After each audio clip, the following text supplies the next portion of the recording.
जब किसी को टेंशन डिप्रेशन होता है ना, किसी चीज से किसी को डर लगता है, तो जो साइकेट्रिस्ट हैं वो उनको कहते हैं कि आप उस दुख को, उस डर को अच्छे से याद करो, फील करो अभी के अभी, कि वो डर आपको अभी लग रहा है। फील कर लिया और ऐसा सोचो कि वो डर यहां है, यहां बैठा हुआ है।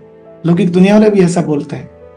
और वो डर धीरे धीरे धीरे धीरे धीरे धीरे यहां से पूरे चेहरे से नीचे गर्दन में, गर्दन से होते हुए कंधे से, और कंधे से होते धीरे धीरे यहाँ हाथ में, और फिर कलाई तक पहुंचा। और ये मुट्ठी बंद पहले करा देते हैं और कहते हैं मुट्ठी खोल दो, ये डर निकल गया।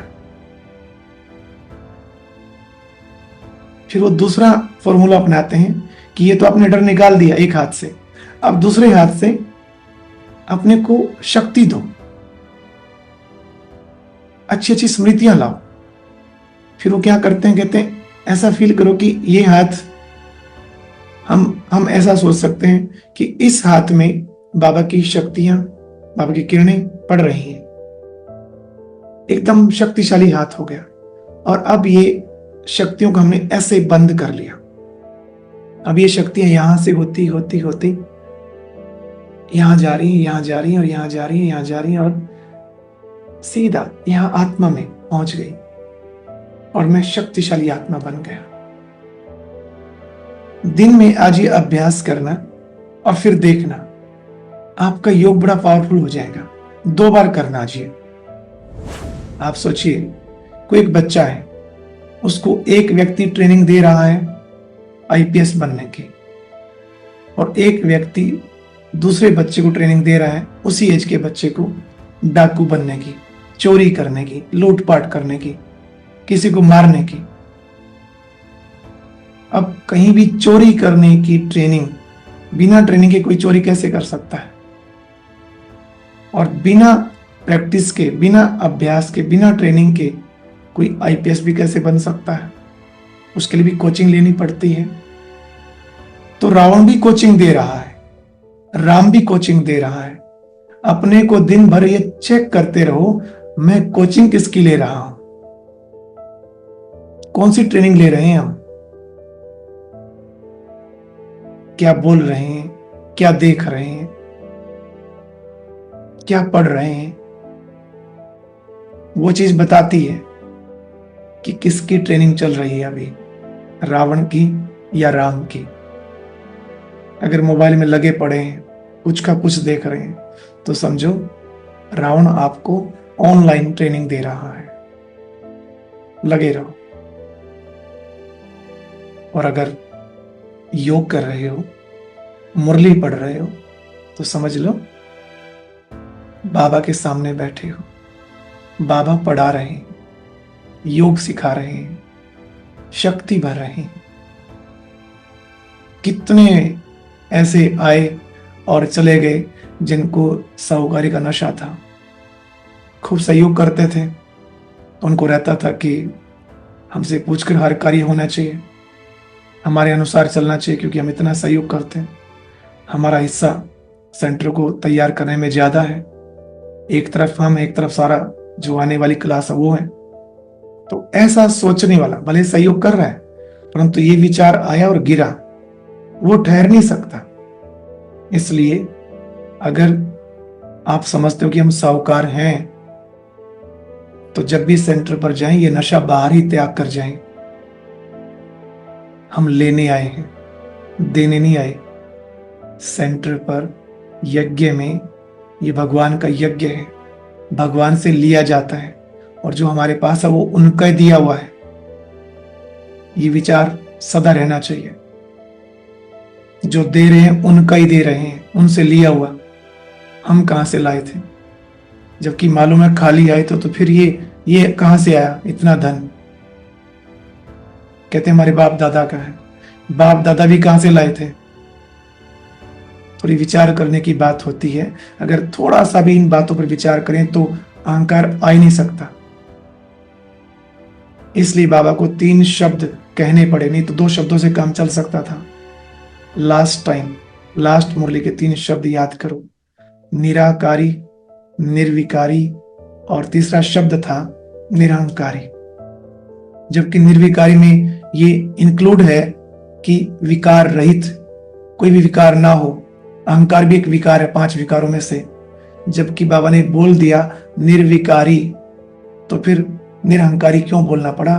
क्योंकि इस पे बाबा ने विशेष अंडरलाइन कराया, अहंकार बिल्कुल ना हो। लौकिक दुनिया में भी कहते हैं कि अहंकार का और भगवान का आपस में वैर है। जहां अहंकार है वहां भगवान नहीं रह सकता, वहां भगवान की याद नहीं टिक सकती, और जहां भगवान है वहां अहंकार ठहर नहीं सकता। बाप और कोई तकलीफ नहीं देते, परंतु कईयों को यही तकलीफ लगती है कि रोज सुबह उठो और एकाग्र होकर बाप की याद में बैठो, जरा भी नींद का झटका ना आए, और दिन में भी याद करो, कार्य करते हुए भी याद करो, सोने से पहले भी याद करो। कहीं सोचते हैं तो आफत बन गई भाई, इसलिए सोचते हैं बड़ा कठिन मार्ग है, तभी तो छोड़ के चले जाते हैं।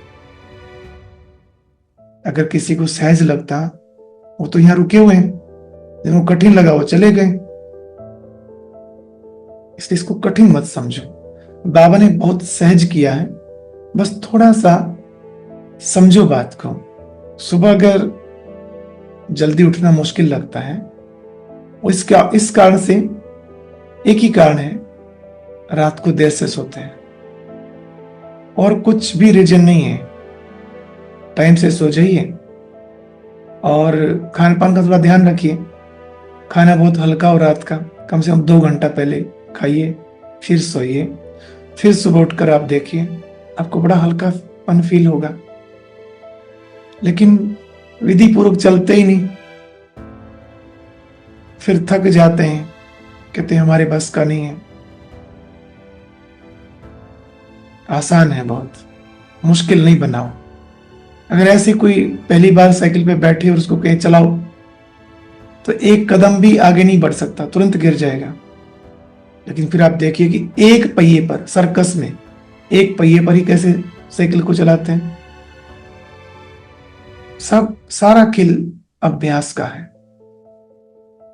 परंतु किसी को 10-10 वर्ष हो जाते हैं, 15 वर्ष हो जाते हैं, वो भी अभ्यास नहीं कर रहा, तो फिर वो तो जाएगा ही ज्ञान छोड़ करके। अगर कोई यहां से जा रहा है यज्ञ को छोड़कर, जरूर उसने कुछ मेहनत की ही नहीं, गफलत की है, अलबेलापन बहुत हुआ है। ऐसे संस्कार बाबा ने देखे हैं इंसान के, जानवर से भी बदतर। ये शब्द बाबा ने बोला, क्या देखकर बोला होगा? जरूर ऐसी एक्टिविटी होती है। जानवर किसी के भी प्रति षड्यंत्र नहीं रच सकता, जैसा है वैसा है, प्रत्यक्ष होता है। अगर जानवर को गुस्सा आया तो दिखाई देगा, गुस्सा है हुआ, इससे दूर रहो। लेकिन इंसान इतना समझदार अपने को समझता है, रहा नहीं है, कभी था अभी नहीं है, और वो फिर ऐसे ऐसे कार्य करता है दुख पहुंचाने के। औरों को तो छोड़ो, अपने को दुख पहुंचाने लगा है। मनुष्य ऐसा करता, पशु ऐसा कभी नहीं करता। अपने को नुकसान पशु नहीं पहुंचा सकता, गलती से हो जाए वो अलग बात है, लेकिन मनुष्य तो जानबूझकर ऐसा करता है। इसलिए बाबा कहते आज का मनुष्य जानवर से भी बदतर हो गया है। और अब यह एक बहुत अच्छी वीडियो भी जरूर देखें।